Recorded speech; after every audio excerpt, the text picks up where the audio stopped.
আমি একটা ভিডিও দিয়েছিলাম টোফুর রেসিপি। সেই ভিডিওতে অনেকে আমাকে প্রশ্ন করেছিলে যে দিদি এই টোফুর রেসিপিটা আসলে কিভাবে করা হয় আর এই টোফুটা কি দিয়ে তৈরি হয়, নিরামিষ দিনে কি টোফুটা খাওয়া যায় কি না।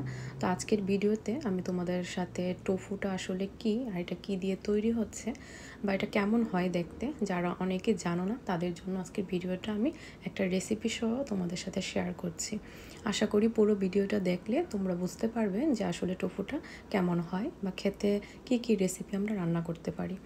তো টোফুটা মূলত পনিরের মতনই কিছুটা, আর এটা একটা ডালের তৈরি, বরবটি ওইটার বিচি দিয়ে আসলে টোফুটা তৈরি করা হয়। টোফুটা একদমই নরম থাকে।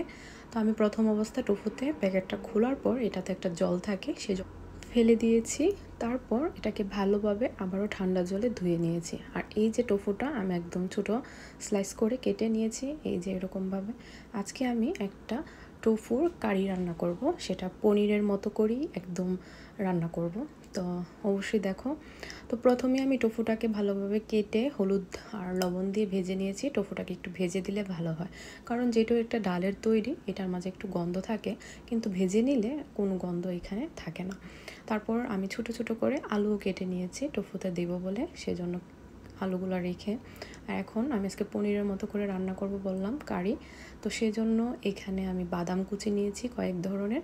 বাদামগুলোকে আমি আগে ভিজিয়ে নিয়েছিলাম আর একটা টমেটো দিয়েছি। আর এখানে মশলা হিসাবে আমি দিয়েছি আদা, জিরে, ধনে গুঁড়ো, মরিচ গুঁড়ো।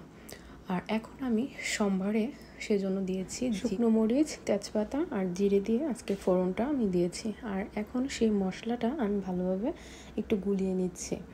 আর যে টমেটো আর বাদামগুলো ছিল সেগুলোকে আমি ব্লেন্ড করে নিয়েছি, এটা একটা পেস্ট হিসাবে আমি রেখে দিয়েছি। এখন আমি সম্বারটা হয়ে এসেছে, এখন আমি এখানে মশলাটা যেটা গুলিয়ে রেখেছিলাম সেটা দিয়ে দিয়েছি। আর এই হচ্ছে টমেটো আর বাদামের যে পিউরি পেস্টটা, সেটা আমি এখন এই মশলাতে ঢেলে দিচ্ছি।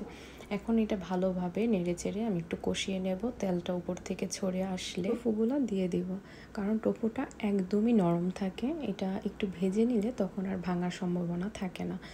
যেহেতু এখন আমি কারিটা রান্না করব, টোফুটা দিতে হবে, তো এটা একদমই নরম, তো সেটা খুলে আসতে পারে, সেজন্য আমি আগে ভেজে নিয়েছি। তোমরা ইচ্ছা করলে না ভেজেও দিতে পারো, কিন্তু আমি যখনই রান্না করি আমি সবসময় একটু ভেজে নিই। এর মধ্যে আমার মশলাটা ভাজা হয়ে গেছে। এখন আমি যে আলুগুলাকে ভেজে নিয়েছিলাম সেই আলুগুলো আমি এই মশলাতে দিয়ে দিব। তারপর একে একে টোফুগুলোও দিয়ে দিয়েছি। এখন আমি ভালোভাবে মশলার সাথে আলু আর টোফুটাকে মিশিয়ে নেব। একটু মশলাটার সাথে ভালোভাবে ভাজা হয়ে আসলে তার মাঝে আমি এখন জল দিয়ে দিয়েছি। আর এখন আমি ঢাকা দিয়ে দিব কিছু সময়ের জন্য, যাতে করে ভালোভাবে এটা ফুটে ওঠে আর আলুটাও সিদ্ধ হয়ে যায়, টোফুটাও ভালোভাবে কারির সাথে মিশে যায়।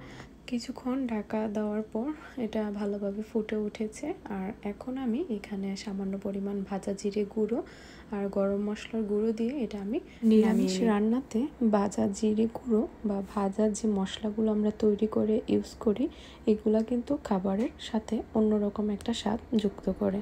সেই জন্য আমি ভাজা জিরে গুঁড়োটা এখানে দিয়েছি, তোমরা চাইলে না দিলেও পারো। তো আজকের রেসিপিটা তোমাদের সাথে কেমন লাগলো সেটা অবশ্যই কমেন্ট বক্সে জানিও। আর এটা একদমই পনিরের মতো হয় খেতে, কিন্তু এটা হচ্ছে টোফু। তো আজকের রেসিপি তোমাদের সাথে টোফু কারি শেয়ার করলাম।